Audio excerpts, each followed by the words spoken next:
hacerlo para que como estuviste pronto a querer, así también lo estéis en cumplir conforme a lo que tengáis. Porque si primero hay la voluntad dispuesta, será acepta según lo que uno tiene y no según lo que no tiene. Porque no digo esto para que haya para otros holgura y para vosotros estrechez, sino para que en este tiempo con igualdad la abundancia vuestra supla la escasez de ellos, para que también la abundancia de ellos supla la necesidad vuestra, para que haya igualdad. Como está escrito, el que recogió mucho no tuvo más, y el que poco no tuvo menos. Pero gracias a Dios que puso en el corazón de Tito la misma solicitud por vosotros. El Señor bendiga su palabra en esta noche. Y bueno, hemos mirado hace unos días cómo el Señor es el ejemplo, como dice en el versículo 9, preeminente para todos nosotros los creyentes. Y cuando hablamos preeminente quiere decir que Él es primero, sea en el servicio, en el sufrimiento o en el sacrificio, porque se acuerda que el apóstol Pablo estaba poniendo como ejemplo a los hermanos de Macedonia, ¿no? ¿Y cuál era la situación en la que estaban? Ustedes se recuerdan que la situación en la que ellos estaban en gran tribulación, ¿no? Pero sin embargo, esa gran tribulación, como menciona los primeros versículos 1 y 2, que era una aflicción que estaban pasando, de tal manera que abundaban en ello gozo. Pero también miramos que había profunda pobreza, y no una pobreza que en la cual tiene que ver con este mundo, ¿no? Porque en este mundo también hay pobreza, pero esa pobreza, digamos, tiene que ver con algo material. Pero estamos hablando de una pobreza que dice acá 2 de Corintios 6:10, por favor, según los capítulos anteriores, porque acuérdense que los creyentes habían sido muchos de ellos expulsados, menospreciados, y estaban pasando persecución por haber creído en el Señor. 2 de Corintios capítulo 6, versículo 10, dice la palabra del Señor así: como entristecido, mas siempre que dice gozosos, como pobres, mas enriqueciendo a muchos, como no teniendo nada, mas poseyendo, que dice, todo. Entonces, vemos acá claramente que había profunda pobreza, pero ¿cuál era la gracia? Que abundaba, ¿qué? Gozo. Y esa era la generosidad que tenían estos hermanos. Pero también otra cosa más, miramos en los versículos siguientes, del versículo 3, pues doy testimonio que con agrado han dado conforme a su fuerza. Nosotros conocemos muchas personas que dan. Ahora mismo, en nuestros días, hay mucha necesidad, ¿no? En el mundo, ¿no? En el mundo hay países que están pasando persecución, hay naciones que han pasado, como en estas últimas semanas, catástrofes, ¿no? Naturales. Inmediatamente en todos lados hay lugares de donaciones para poder apoyar. Y hermanos, es posible dar generosamente, pero sin dar con entusiasmo. Por eso, note algo, que ellos, ¿en qué condición estaban? En una prueba grande de tribulación, y en segundo, profunda pobreza. ¿Cómo pudieran haber dado? Bueno, pues si hay necesidad entre los hermanos, no me queda otra que dar, pero no puede ser la actitud. Vemos acá que dieron ¿con qué? Con agrado, ¿sí? Y eso lo pone el Señor, no importa la circunstancia en la que estés. Todos nosotros pasamos circunstancias. Es posible dar generosamente sin dar con entusiasmo. Hemos visto eso. Alguien dijo, el predicador, ¿no? Dice que debemos dar hasta que duela. Usted escuchó mucho de esa expresión, ¿no? Hay predicadores que dicen, da hasta que duela, ¿no? Esos son los predicadores que dicen hoy en día. Pero decía un tacaño, miembro de una iglesia, para mí me duele aún pensar que debo dar. Yo creo que esos no eran los hermanos de Macedonia, porque ellos daban con agrado, daban ellos. Y eso debe ser nuestra actitud, de dar con agrado. Las iglesias de Macedonia no necesitaban incentivos, ¿sí? ¿Por qué? Porque ellos, hermanos, continuamente recurrían a aquel que podía suplir lo que les podía dar. Y mire el versículo 4, pidiéndonos con mucho ruego que le concediésemos el privilegio de participar en este servicio a los santos. ¿Qué es lo que hacían ellos? Le suplicaban a los apóstoles y a los hermanos que querían que lo incluyeran en este privilegio de dar. Si nosotros buscáramos una aplicación en nuestros días, hermanos, los verdaderos cristianos no necesitamos suplicar, va a haber esa actitud, ¿sí? Yo sé que hoy en día es fácil decir todos somos cristianos, pero a la hora de la verdad, hermano, en nuestros días a veces se ponen ofrendas para esto, ofrendas para aquello, ofrendas para otro. Si realmente fuéramos fieles a Dios y genuina nuestra conversión, hermano, hubiera abundancia, ¿sí? Pero estamos viviendo en tiempos difíciles, hermanos. Entonces vemos acá que ellos suplicaban que se les incluyese en el versículo 4. ¿Cuántas veces ha oído usted a algún creyente suplicar para que alguien recoja una ofrenda? ¿Cuándo? ¿Usted ha visto eso? Por favor, le suplico, yo quiero dar. ¿Usted ha visto eso? Casi no se ve eso. Pero esta era la gracia de Dios, y no por presión, ¿viste? Porque todos sabemos que hay necesidades, ¿no? Acabamos de escuchar en esta noche en las oraciones, en los motivos. En el mundo, cuando prendo la televisión, cuando vas a una tienda, te dicen que si tú quieres donar, has visto que cuando, por ejemplo, te sale un producto $4.75 y como supuestamente no te quieren dar el cambio de los 25 centavos, te preguntan, ¿querés donar o no? Y el mundo está en necesidad. Mi pregunta es, el que no es hijo de Dios, pues dice, bueno, lo tengo que hacer, no me queda otra, o bueno, ¿qué va a pensar el que está atrás de la línea? Lo tengo que dar. Pero así no estaba la situación de los hermanos. Dice que ellos suplicaban. ¿Por qué? Porque la gracia de Dios abundaba en ellos. Y dieron porque querían dar y porque habían experimentado la gracia de Dios. Si tú jamás has experimentado la gracia de Dios y das por dar, un día podés amargarte. Tenés mucho cuidado con eso. Por eso es lindo conocer a Dios. Mucha gente sabe de Dios, lee la Biblia, todo, pero no conoce al Dios vivo y verdadero. No sabe que al quien está dando es al Señor, como estos hermanos. Ahora, continuemos adelante. La gracia de Dios abrirá tu corazón, pero también abrirá tus manos, querido hermano. Tu ofrenda no es el resultado de un cálculo frío, sino debe ser de júbilo, con una emoción, con un fervor, de un corazón ardiente por el Señor, hermanos. En el versículo 5, ahí podemos ver de la manera que exhortamos a ti, versículo 5, y no como lo esperábamos, sino que asimismo se dieron primeramente al Señor. Entonces vemos que ellos, ¿cuál era su ejemplo preeminente para dar? Estamos hablando de los hermanos de Macedonia. ¿Cuál era el ejemplo?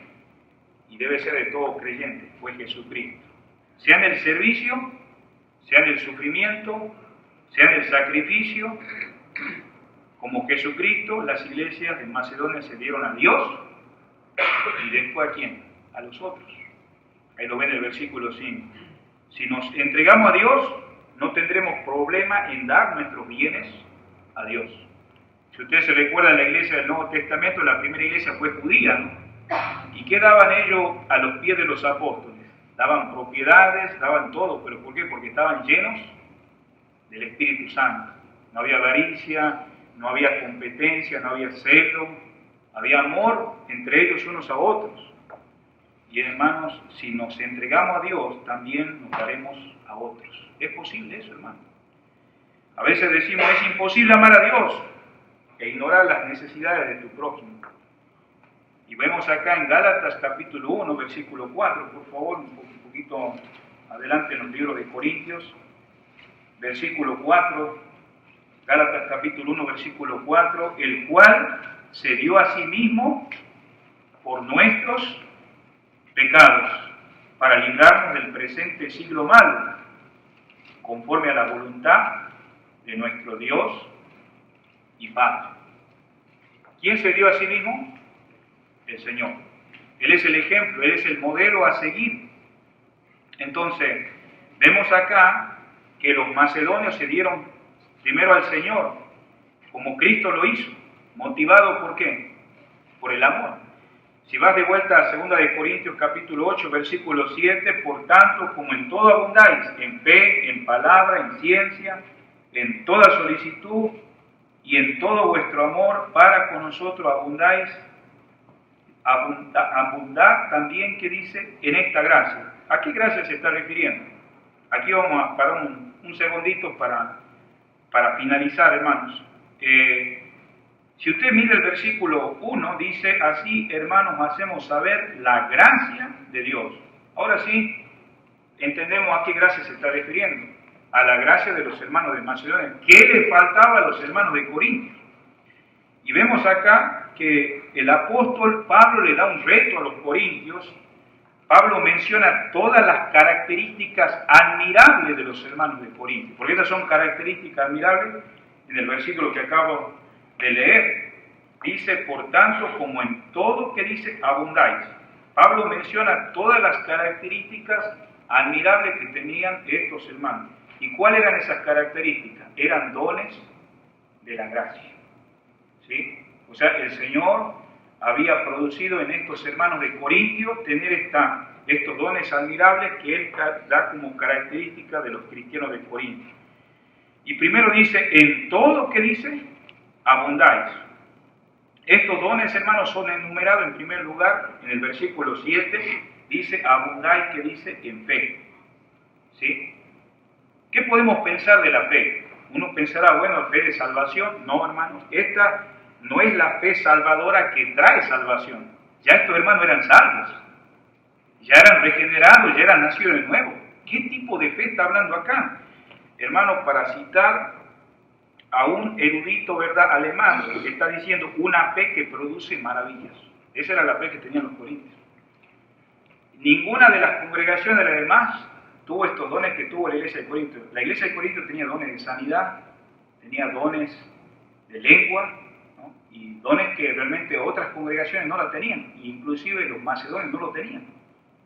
Pero hay algo que tenían los macedonios que no tenía la iglesia de Corinto, y era la gracia de dar. Entonces Pablo le dice, a ustedes, ¿verdad?, les quiero decir, tienen cosas admirables, como la fe. Y por eso, hermano, estos corintios eran dichosos porque poseían una fe en las maravillas humanas y sobrenaturales. Usted sabe que el don de lengua es un don de idiomas que podían oír el mensaje en otras lenguas, otras personas que podían ser visitados a esos lugares y escuchar el mensaje del Evangelio. Sin embargo, a otros tenían que ir y estudiar, ¿no?, carreras para poder aprender esas lenguas. En cambio, esto es algo sobrenatural. Y también la segunda característica dice también que abundaban en palabra, en palabra. Y esto va pegadito, esto de palabra, porque palabra significa elocuencia en hablar. La Biblia habla de un hombre elocuente en las Escrituras, y fue Apolo, ¿sí? Y hay personas que pues piensan, bueno, cualquiera puede, no, es un don tener palabras, y abundancia de palabras, porque acá, si no está acá, dice, abundáis, sacando la palabra fe, en palabra. Elocuencia en el hablar, especialmente en la exposición atractiva del mensaje del Evangelio. Eso es lo que tenían los hermanos de Corinto. Una expresión atractiva de presentar el Evangelio. Y la tercera característica que elogia Pablo de los corintios es el conocimiento. Si usted va ahí, conocimiento. Claro que este es un conocimiento, un bien del que se jactaban los corintios, ¿sí? Porque es peligroso. Mire conmigo acá, Primera de Corintios. A ver, muchos podemos ir por este lado, porque estos hermanos estaban tan llenos de conocimiento que habían descuidado. Vamos al capítulo 4.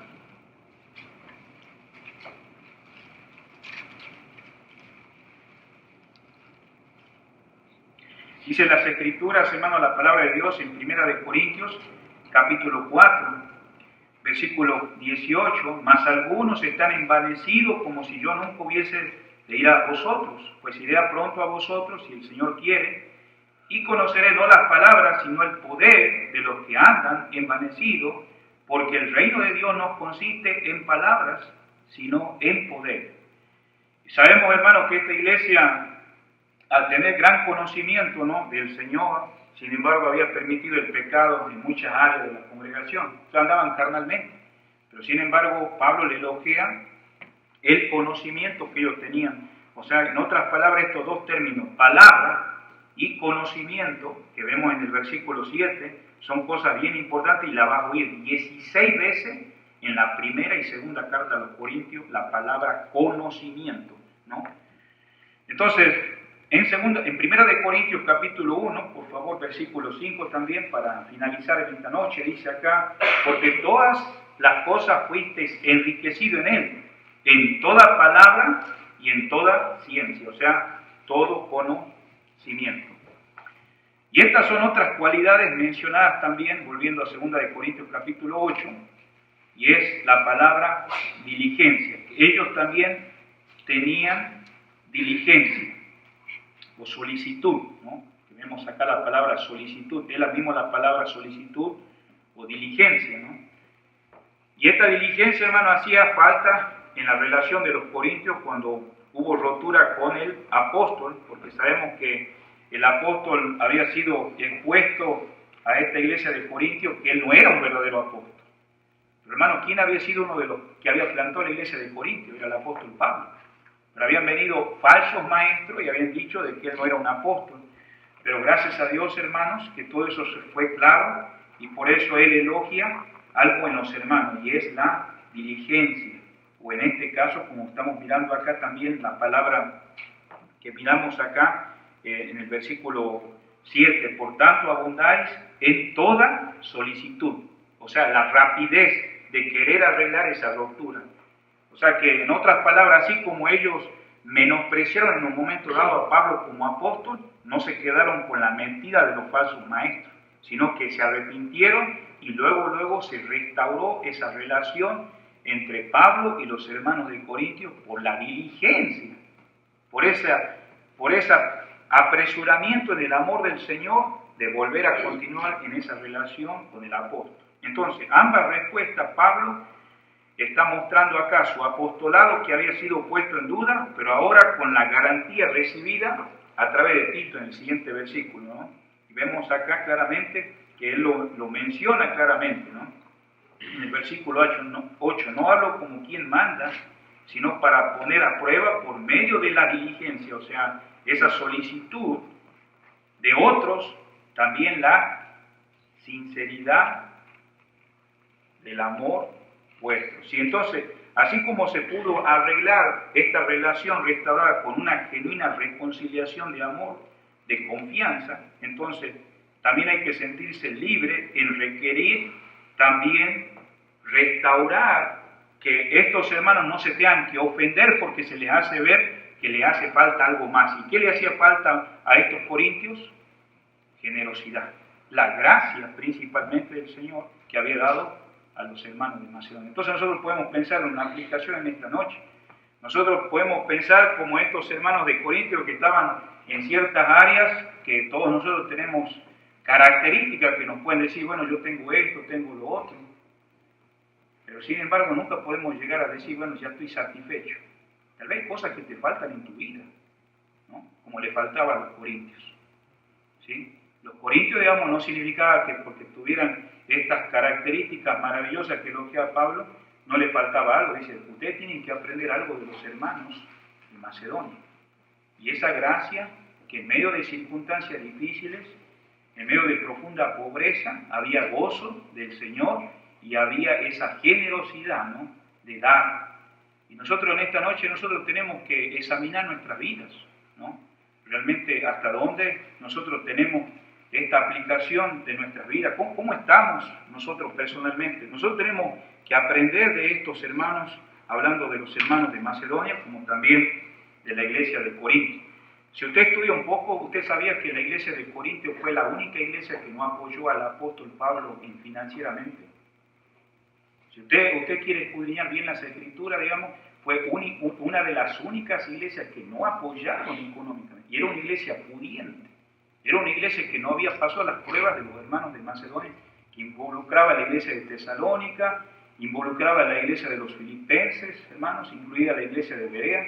No habían pasado eso, pero no apoyaron al apóstol. ¿Sabe quiénes son los que estuvieron siempre apoyando la iglesia de Filipo? Y otras congregaciones. Pero Pablo le recalca, ustedes, esto no lo digo como quien manda, sino para poner a prueba si realmente tú tienes el amor del Señor. ¿Sí? Si tienes el amor del Señor, se va a ver la prueba que vas a hacer, no dando por obligación, sino contrañido por ese amor. Y el amor da, hermanos. Porque si nosotros hemos sido salvos, ha sido por el amor al Señor, y Él dio su vida por nosotros. Entonces, si nosotros hemos